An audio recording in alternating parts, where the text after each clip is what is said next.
நேற்று தான் வந்து கொஞ்சமாக சந்தோஷப்பட்டேன். மார்க்கெட் ப்ரீமியமில் இருக்குது, நல்ல ப்ரீமியமில் இருக்குது. 105 பாயிண்ட்ஸ் நிஃப்டி ப்ரீமியமில் இருக்குது. பேங்க் நிஃப்டி 248 பாயிண்ட்ஸ் ப்ரீமியமில் இருக்குது. முந்தா நேற்று எடுத்து பார்த்தா 24,107 இருந்துச்சு. ஸோ அதை கம்பேர் பண்ணும்போது ரொம்ப நல்லா ப்ரீமியம் வந்திருக்கு. மார்க்கெட் அப்சைட் தூக்கிறதுக்கான வாய்ப்புகள் இருக்குன்ற மாதிரி நம்ம பண்ணிட்டோம். நம்ம சொன்னது 23,600க்கு மேலே டிசைசிவாக க்ளோஸ் ஆகட்டும், அதுக்கப்புறமா நம்ம பார்த்துக்கலாம். இல்லை 23,800 கிராஸ் ஆகட்டும், அதுக்கப்புறமா கொஞ்சம் சீரியஸாக யோசிக்கலாம்.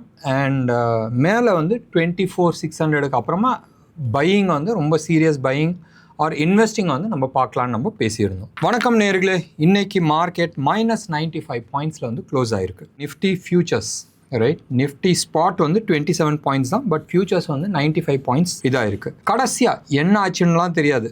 மத்தியானம் 1 மணி பக்கமாக உச்சத்தில் இருந்துச்சு, அங்கேருந்து அப்படியே வந்துச்சு. 2 மணிக்கு மேலே சர்றனி கீழே வந்துருச்சு. மெயின் ரீசன் நீங்கள் எடுத்து பார்த்தீங்கன்னா, நேற்று யூஎஸ் மார்க்கெட் செம்ம நெகட்டிவ், எல்லாமே கீழே விழுவுது. அதிசயம் என்னன்னா, எல்லாமே கீழே விழுவுது, எல்லாமே பெருசாக கீழே விழுவுது. அது வந்து யூஎஸ் ஏஐ ஸ்டாக்ஸ் எடுத்துங்க, அது கீழே விழுவுது. கமாடிட்டிஸ் விழுவுது, கோல்டு, சில்வர், க்ரூடு எல்லாமே கீழே விழுவுது. பாண்ட் மார்க்கெட் கீழே விழுவுது. அண்ட் கிரிப்டோ கரன்சியும் கீழே விழுவுது. அப்போ பணம் எங்கே போகுது? இன்ஃபேக்ட் டாலர் இண்டெக்ஸும் கீழே விழுந்துட்டுருக்கு. Something was seriously wrong. அது யூஎஸ். பட் போக போக கொஞ்சம் ஓரளவுக்கு ஸ்டெபிளைஸ் ஆச்சு. இன்றைக்கு மார்னிங் ஏஷியன் மார்க்கெட் ஓப்பன் ஆச்சு, எல்லாமே ரெட்டில் இருந்துச்சு. நம்ம மட்டும் அப்படி பளிச்சுன்னு க்ரீனில் இருந்துச்சு. நிறைய பேர் வந்து 1 மணி வரைக்கும் எல்லா வாட்ஸ்அப் குரூப்லேயும் வந்து என்ன காரணம், நம்ம மட்டும் க்ரீனில் இருக்கிறோன்ற மாதிரி எல்லாம் பேசிகிட்டு இருந்தாங்க. இங்கே ஒரு இடத்துல வந்து அடி வாங்க போகிறோன்றது தெளிவாக இருந்துச்சு. ஏன் தெளிவாக இருந்துச்சுன்னு சொன்னால் 2 காரணம். ஒன்று, வால்யூம் இல்லாத ஏறிட்டு இருந்துச்சு. ஸோ வால்யூம் வாஸ் காட்டிட்டு இருந்துச்சு, மூமெண்டம் கிடையாது. அண்ட் நிறைய ஏறினது எல்லாமே வந்து F&O ஸ்டாக்ஸ் தான் வந்து ஏறிட்டு இருந்துச்சு. எனிவே, இன்றைக்கி வந்து நீங்கள் எடுத்து பார்த்தீங்கன்னா பெருசாக கீழே விழுந்தது வந்து ஆயில் இண்டியா. உங்களுக்கு வந்து தெரியும், ஆயில் ப்ரைஸ் எல்லாமே வந்து குறைஞ்சிருக்கு. க்ரூட் ப்ரைஸ் எல்லாமே வந்து பெருசாக குறைஞ்சிருக்கு. So naturally oil India, ONGC, GAIL இவங்களாம் வந்து அடி வாங்கணும். கெயில் வந்து பெருசாக அடி வாங்கலை, ரைட். ஆயில் இண்டியா, ONGC அடி வாங்குச்சு. இன்னைக்கு க்ரீனு நீங்கள் எடுத்துக்கிட்டீங்கன்னு சொன்னால் வெறும் வந்து 27 ஸ்டாக்ஸ் தான் வந்து க்ரீனில் இருந்துச்சு. நான் சொல்கிறது வந்து F&O ஸ்டாக்ஸில் 210 ஸ்வெச்சம் இதில் எடுத்துக்கிட்டிங்கன்னா 27 ஸ்டாக் மட்டும்தான் க்ரீனில் இருந்துச்சு. 188 ஸ்டாக் வந்து நெகட்டிவ் சைடில் இருந்துச்சு. எல்லா செக்டருமே வந்து நெகட்டிவில் இருந்துச்சு. மெயினாக வந்து எடுத்துக்கிட்டிங்கன்னா கெமிக்கல், மெட்டல், கேஸு, ஃபைனான்ஸ் இது எல்லாமே வந்து கீழே விழுந்துட்டு இருந்துச்சு. காரணம் என்னதுன்றது இன்னும் தெரியல. Main reason gold and silver எடுத்துக்கிட்டிங்கன்னு சொன்னால், கோல்டை பற்றி நம்ம அப்புறமா வரலாம், சில்வர் நம்ம வந்து எடுத்துக்கலாம். சம்வேர் க்ளோஸ் டு அபவுட் $92 இருந்தப்போ நம்ம வந்து அதுக்கான இலக்கு க்ளோஸ் டு அபவுட் $67 to $66 வரைக்கும் வரத்துக்கான சான்சஸ் இருக்குது. இதான் செட்டப் காட்டுதுன்றது நம்ம பேசிகிட்டு இருந்தோம். இப்போ ரைட் நவ் அந்த லெவலுக்கு கீழே போயிருக்கு. இன்ஃபேக்ட் சில்வர் பார்த்தீங்கன்னா 63.8 வந்து இருக்குது. Somewhere it looks right, not sure, somewhere it looks good bye.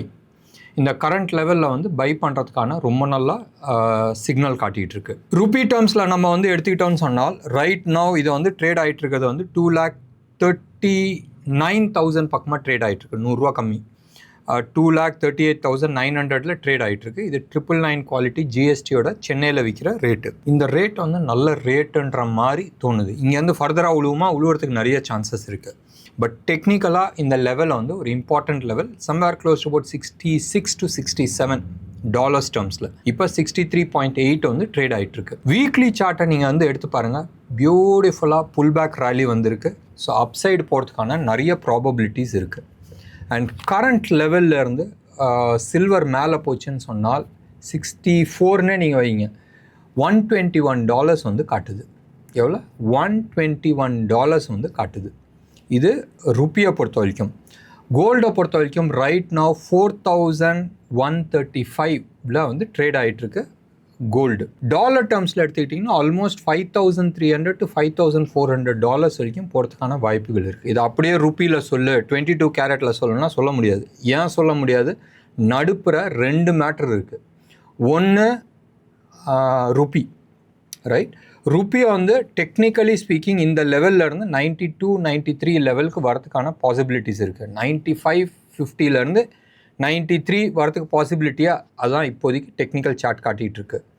But somewhere weakness வந்துச்சு, ரைட். உலக பொருளாதாரத்தில் ஏதாச்சும் பெரிய வீழ்ச்சி வருதுன்னு சொன்னால் மணி எல்லாமே வந்து டாலர் சைடு போகும். டாலர் சைடு போச்சுன்னு சொன்னால் ருப்பி வீக் ஆகிறதுக்கான சான்சஸ் இருக்குது. ருப்பி சில பேர் நிறைய பேர் வந்து சொல்லிட்டு இருக்கிறது 100 பக்கமாக போகுன்றது.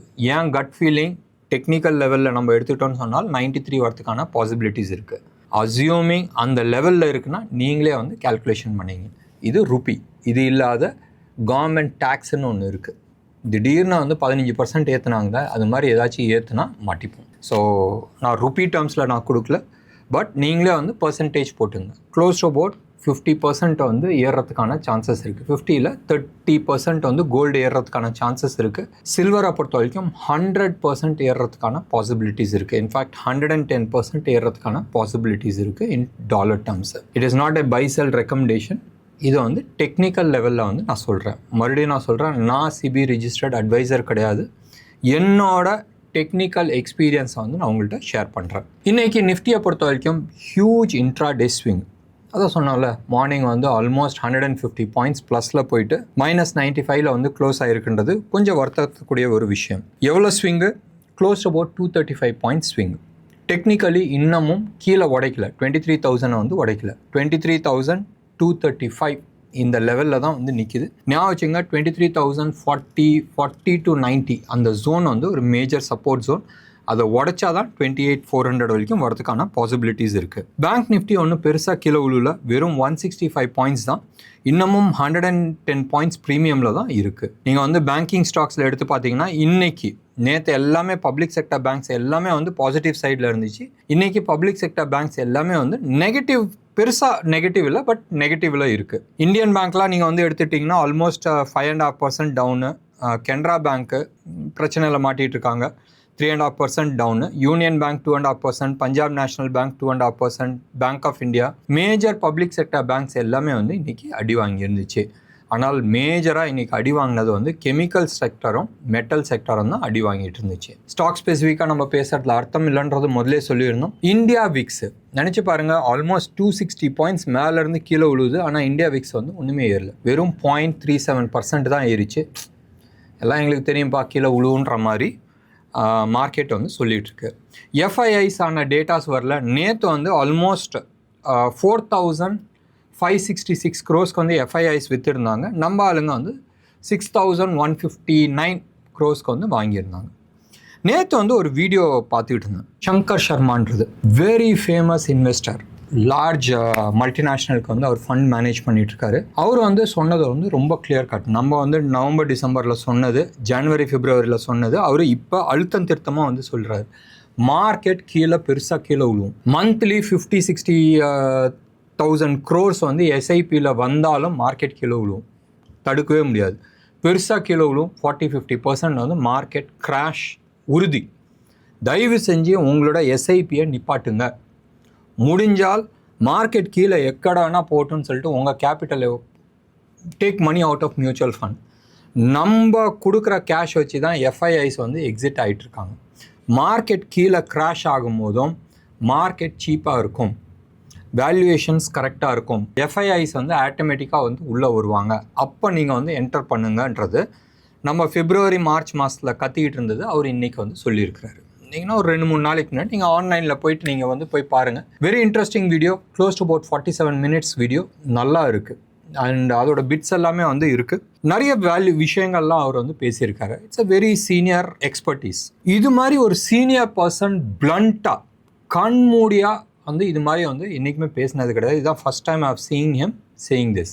நிஜமாவே மார்க்கெட்டில் something very serious is there. நீங்கள் வந்து எடுத்து பார்த்தீங்கன்னா இன்டர்நேஷ்னல் மார்க்கெட்டில் ஒரு 10-15 ஸ்டாக்ஸ் தான் எல்லாம் ஏஐ சம்மந்தப்பட்டது.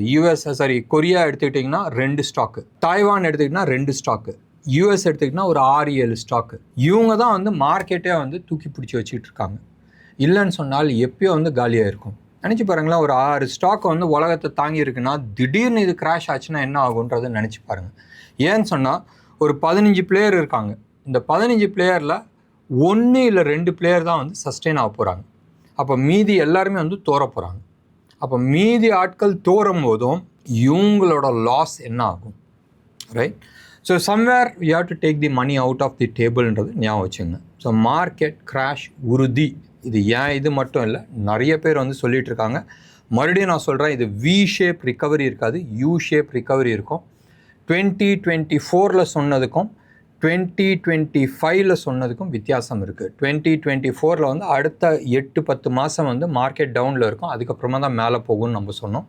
ப்ரீவியஸ் ஹைட்டை உடைக்கல. இந்த தர மார்க்கெட் கீழே விழுந்துச்சுனால் ப்ராபப்ளி ஒரு 5-6 வருஷம் வந்து சைட்வேஸ் தான் போகிறதுக்கு சான்சஸ் இருக்குது. ஸ்டாக் ஸ்பெசிஃபிக்காக நீங்கள் வந்து பண்ண முடியும். செக்டார் ஸ்பெசிஃபிக்கோ இல்லை ஓவராலாக நீங்கள் வந்து நான் வந்து போட்டுட்டு வரேன்னு சொன்னால் நடக்காது. மறுபடியும் நான் சொல்ல, இன்வெஸ்ட்மெண்ட்டை பொறுத்த வரைக்கும் லாங் டேர்ம் நிச்சயம் அவசியம். பட் லாங் டேர்ம் வந்து எப்படி இருக்கணும், இன்வெஸ்ட்மெண்ட்ஸ் பண்ணிட்டு போகணும். பட் யூ ஷுட் நோ எந்த இடத்துல வந்து எக்ஸிட் பண்ணணும், எந்த இடத்துல வந்து ரீஇன்வெஸ்ட் பண்ணணுன்றது. நீங்கள் வந்து மியூச்சுவல் ஃபண்டில் எடுத்து பாருங்கள்.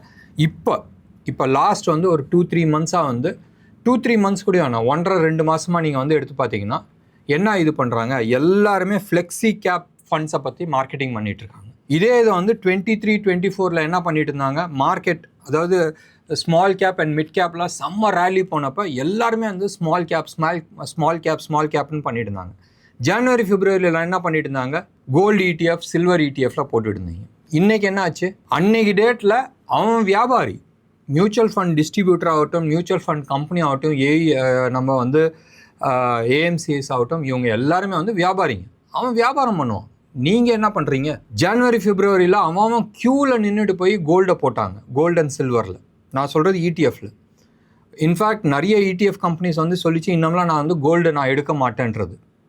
இன்றைக்கி என்ன ஆச்சு, ரைட்? இன்றைக்கி வந்து ஃப்ளெக்ஸி கேப்பை பற்றி பேசிகிட்டு இருக்காங்க. ஒரு 3 வருஷத்துக்கு முன்னாடி லார்ஜ் கேப் பற்றி பேசிகிட்டு இருந்தாங்க. அதுக்கப்புறமா மிட் கேப், ஸ்மால் கேப் வந்துச்சு. ஸோ ஞாபகம் வச்சுங்க, வியாபாரிங்க வியாபாரம் பண்ணிட்டு தான் இருப்பாங்க. நீங்கள் லாங் டேர்ம்ன்றது உங்களுக்கு SIP போடுவாங்க. நீங்கள் வந்து எடுத்து பார்த்தீங்கன்னா நீங்கள் ஒரு 10 மியூச்சுவல் ஃபண்டில் வந்து SIP கட்டிக்கிட்டு இருப்பீங்க. Sector rotation is always important. எங்கே எதை நிப்பாட்டி இதை வேறு இதுக்கு எங்கே மாற்றணுன்றது தெரியணும். இன்றைக்கி டேட்டில் எந்த மியூச்சுவல் ஃபண்ட் டிஸ்ட்ரிபியூட்டரும் இது சொல்கிறது கிடையாது. ஏன் சொல்கிறது கிடையாது, காரணம் அவங்களோட AUM போயிடும். என்கிட்ட 100 கோடி இருக்குது, 100 கோடிக்கான கமிஷன்ஸ் போயிடும். சார் கண்டினியூ பண்ணுங்கள், லாங் டேர்ம் பிளானிங் அர்த்தம் கிடையாது. ஸோ ஞாபகம் வச்சுங்க, உங்களோட கேபிட்டல் நீங்கள் தான் காப்பாற்றி ஆகணும். மிக விரைவில், மறுபடியும் நான் சொல்கிறேன், மிக விரைவில் அடுத்த ஒரு 8-10 நாளைக்குள்ளே எங்கள் ஓன் வெப்சைட் ரெடி ஆகிட்டுருக்கு. வேர் நீங்கள் ரெடிமேடாக ஆன்லைனில் இமீடியட்டாக ரைட் ரிஜிஸ்டர் பண்ணி உங்களுக்கு KYC இருந்துச்சுன்னா 2 minutes ஃபண்ட் ட்ரான்ஸ்ஃபர் பண்ணுறது. அதாவது உங்கள் மியூச்சுவல் ஃபண்டை செலக்ட் பண்ணி நீங்கள் பண்ணுறதுக்கு. KYC இல்லாட்டினா 15 நிமிஷம். நீங்கள் ஃப்ரெஷ்ஷாக ஒரு கஸ்டமராக வந்தால் you will be able to do it. இது நான் மார்க்கெட்டிங் கோசரம் பேசல, எங்கள் சைடில் வரும்போதும் டெஃபினட்டாக ஆம்ஃபி ரிஜிஸ்டர்ட். ஸோ தைரியமாக வந்து என்னால் பேச முடியும். எங்களால் எந்த ஃபண்டு எப்படி போகுதுன்றது will be able to guide you through. இந்த சீசனில் இது பண்ணுங்கள், இதுக்கப்புறமா இது மாற்றுங்கன்றதை எங்களால் சொல்ல முடியும். இதில் நான் டேக்ஸ் பெனிஃபிட்டு, எக்ஸிட் லோடு எவ்வளோங்க இருக்க போகுது, மிஞ்சி போனால் 0.5%. டேக்ஸ் எவ்வளோ இருக்க போகுது, 15%. Right, 15% of the profit. நீங்கள் 1 லட்ச ரூபா போட்டிருக்கீங்க, ஒரு 2000 ரூபா நீங்கள் சம்பாரிச்சிருக்கீங்கன்னா அந்த 2000 ரூபாய்க்கு 15% எவ்வளோ, 150 ரூபா கொடுத்துட்டு போங்க.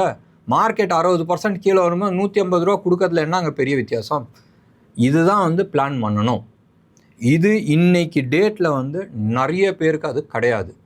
எங்களுக்கு அட்வான்டேஜ் என்னென்னா, லாஸ்ட் 16 இயர்ஸாக வி ஹேவ் பக்கா data with respect to technical analysis. Stock மார்க்கெட்டில் எந்த செக்டார் போகும், எந்த ஸ்டாக் போகுன்றது தெரியும். அதுக்கு ரிலேட்டடாக மியூச்சுவல் ஃபண்ட்லேயும் எல்லா மியூச்சுவல் ஃபண்டும் க்ளோஸ் அபவுட் 4000 மியூச்சுவல் ஃபண்ட்ஸ் இருக்குது. ரைட், அதில் எது பெட்டரு, எது வந்து will be able to give a better ரிட்டர்ன்றது will be able to identify. டெஃபினட்டாக எங்கள் சைடில் வந்து பெரிய கைடன்ஸ் இருக்கிறதுக்கான வாய்ப்புகள் இருக்குது. நம்பிக்கை இருக்கவங்க டெஃபினட்டாக எங்கள் கால் சென்டர் நம்பருக்கு கால் பண்ணுங்கள், 9444468888. மறுபடியும் சொல்கிறேன், அடுத்த ஒரு 1 week 10 daysக்குள்ளே வந்து எங்கள் வெப்சைட் லைவ் ஆகுது. நன்றி, வணக்கம்.